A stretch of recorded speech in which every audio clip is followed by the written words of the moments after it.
This is Ag Matters PM from the Iowa Agribusiness Radio Network, brought to you by the Iowa Soybean Association, your daily recap of the information that affects Iowa's farmers, producers, and consumers, right here in the heart of the heartland.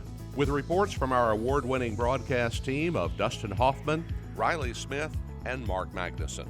Now, from the IARN studios in Des Moines, here's Dustin Hoffman. Welcome to Ag Matters PM from the Iowa Agribusiness Radio Network. I'm Dustin Huffman. Today is July the 15th, 2024. We're so glad you could join us here today. Coming up later on in the program, I'm going to run down some of the ag news headlines. But first, let's go ahead and take a look at those closing numbers. It's time now for the Ag Matters PM Closing Market Summary, your source for market analysis and settlement prices from the day's trade in Chicago, courtesy of the folks at agmarket.net. Well, we're at the end of another trading day, and it's time to talk with Robin Schmahl of agmarket.net. And Robin, looking at things this morning, it did not look good. We could only go up from there, but I have a sneaking feeling it didn't. How did those grain markets turn out today? Well, yeah, that's a difficult day today. We just keep on seeing the fundamentals basically in the market that aren't supportive.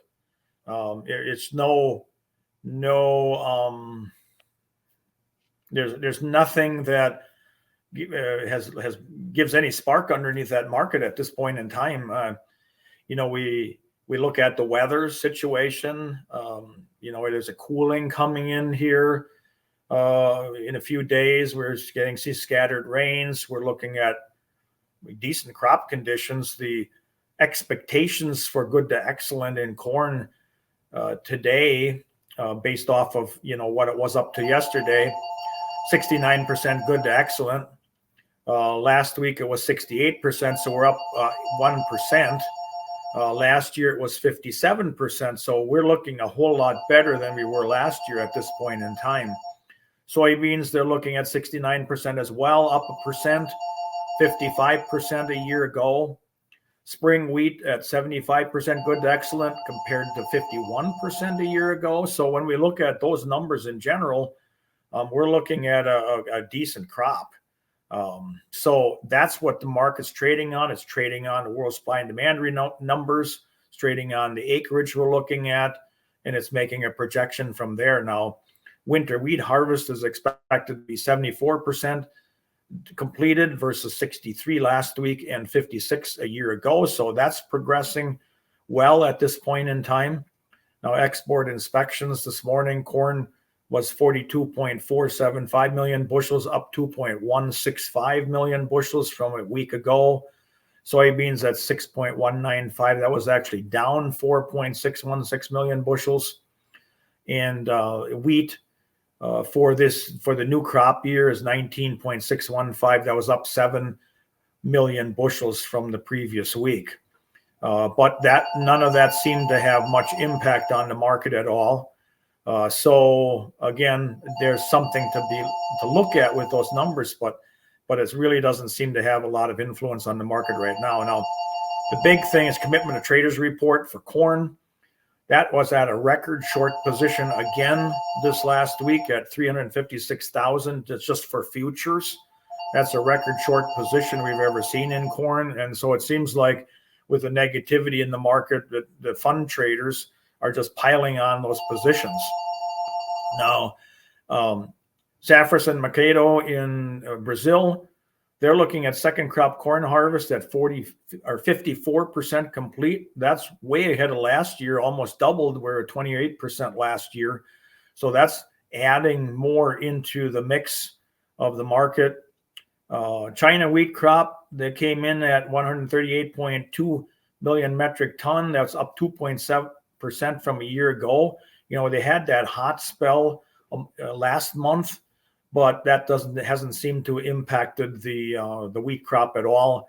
So that's another little bearish aspect that's onto that market. But mainly, when we're looking at crop conditions, we're looking at the weather forecast for the next week or 2 weeks. We are heading into pollination soon, if not some of it starting to already, just depending on the area of the country. There's not a whole lot to really provide a whole lot of support under that market at all, neither in the demand side or in the actual, coming from potential production side. All right, so switching gears over to the livestock side of things, cattle and hogs, what do we see here to start the week? Well, cattle really didn't do a whole lot. They were under a little bit of pressure today. Traders are not overly optimistic for cash for this week. Now, cash was lower last week. Southern cattle traded as much as $4 lower. Dressed cattle in the north traded $2 lower. The feedlots had higher show lists last week. It seems like they wanted to start moving some of the cattle that they've been hanging on to, and which has brought the cash market higher. But it comes to a point where they have to move that stuff, and that's what we're seeing here now. So that's why the traders aren't optimistic really for this for this week. Plus, we're looking at a cattle on feed report that's coming up. So not that that's going to influence the market a whole lot. Now we don't have the estimates for that at this point in time, but it is something that is in the back of the traders' minds as we move through the week. Now, box beef prices have been struggling. I mean, last 2 weeks has really been struggling on box beef. And I think the summer slump or in that demand, the dog days of summer is really having an impact right now. So at the midday today, we were mixed with choice down 65% or 65 cents, and select was up 101. So we've seen mostly mixed box beef prices or lower box beef prices, and that's been permeating through that market over the last 2 weeks.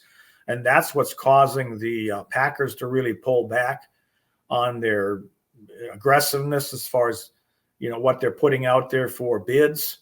And feedlots can't hold out forever without moving some of those cattle. So that's kept keeping some pressure onto that market. We have tight cattle numbers. There's no doubt about that. But really the demand situation is the forefront right now that we're mainly dealing with. On the hog side, now July goes off the board, or did go off the board today. That's taking over by the August contract. Now on Friday, the August contract made up for all the discount that it had into matching the July contract. So the discount that was in there has basically been eliminated. But today, futures were higher, but they could not hold those gains, slipping back into the end. Not new contract lows. That's has a little bit more pressure needs to see before we would see something like that. And hopefully we don't see that.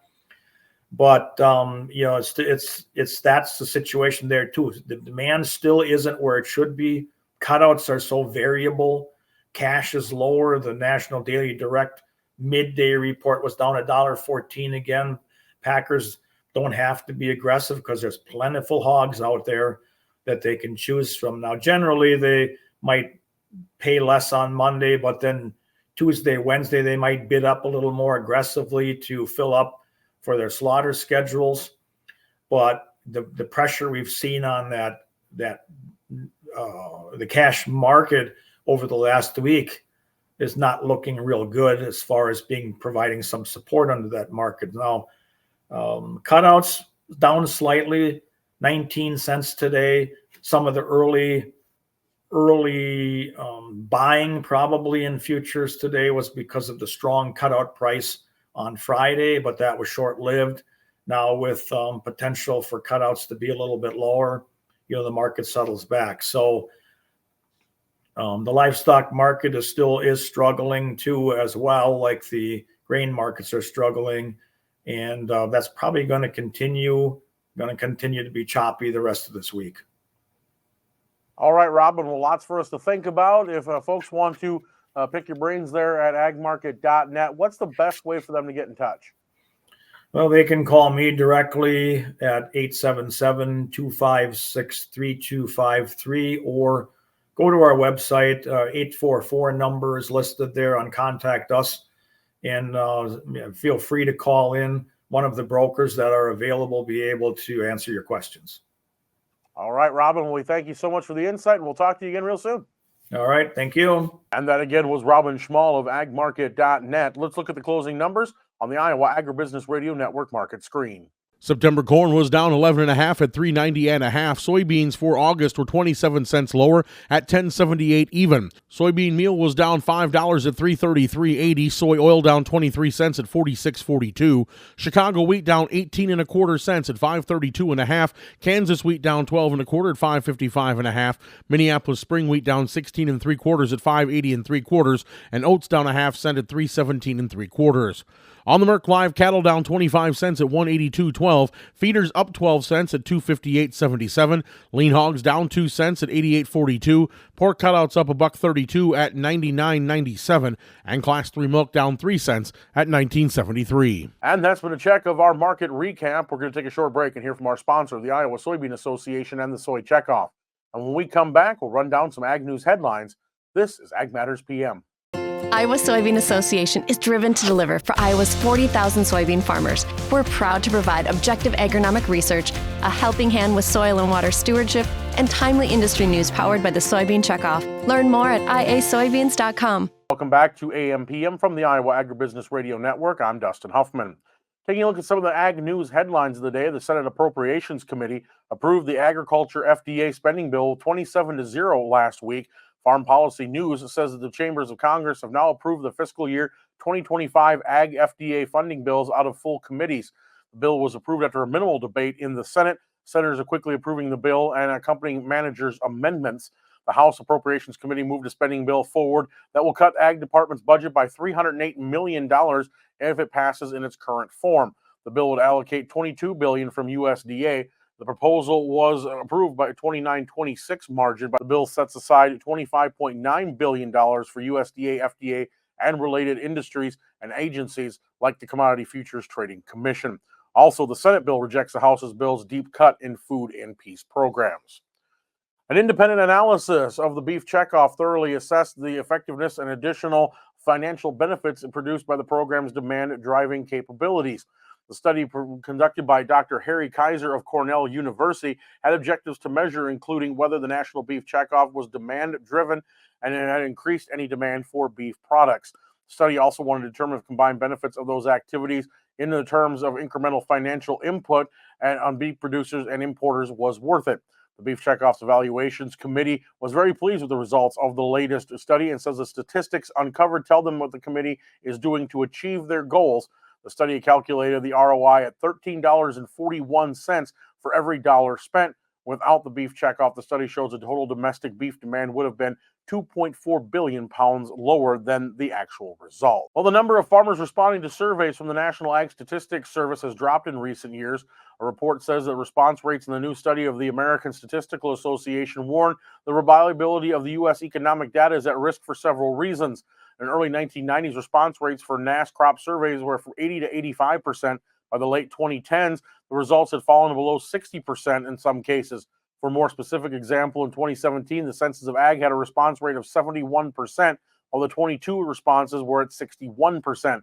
Factors affecting the response rates include concerns about data privacy and constraints from farmers. An increasing number of people requesting information from farmers discourages some respondents, and refusal rates are rising as well. Lance Honig of NASS says it's mostly an inability to reach people that has increased. That's been a look at some of our Ag News headlines here, and that brings us to an end of today's program. You can find all our content online at iowaagnet.com. You can also follow us on Facebook, X, LinkedIn, and on our YouTube channel. Don't forget about our free 3 times daily market podcast with analysis sent during the openings, middays, and closings. You can find those on Apple, Amazon, Google, Spotify, and Podbean. From the IARN studios in Des Moines, I'm Dustin Huffman. For Quentin Slater, Riley Smith, and Mark Magnuson, I thank you for watching. This has been Ag Matters PM.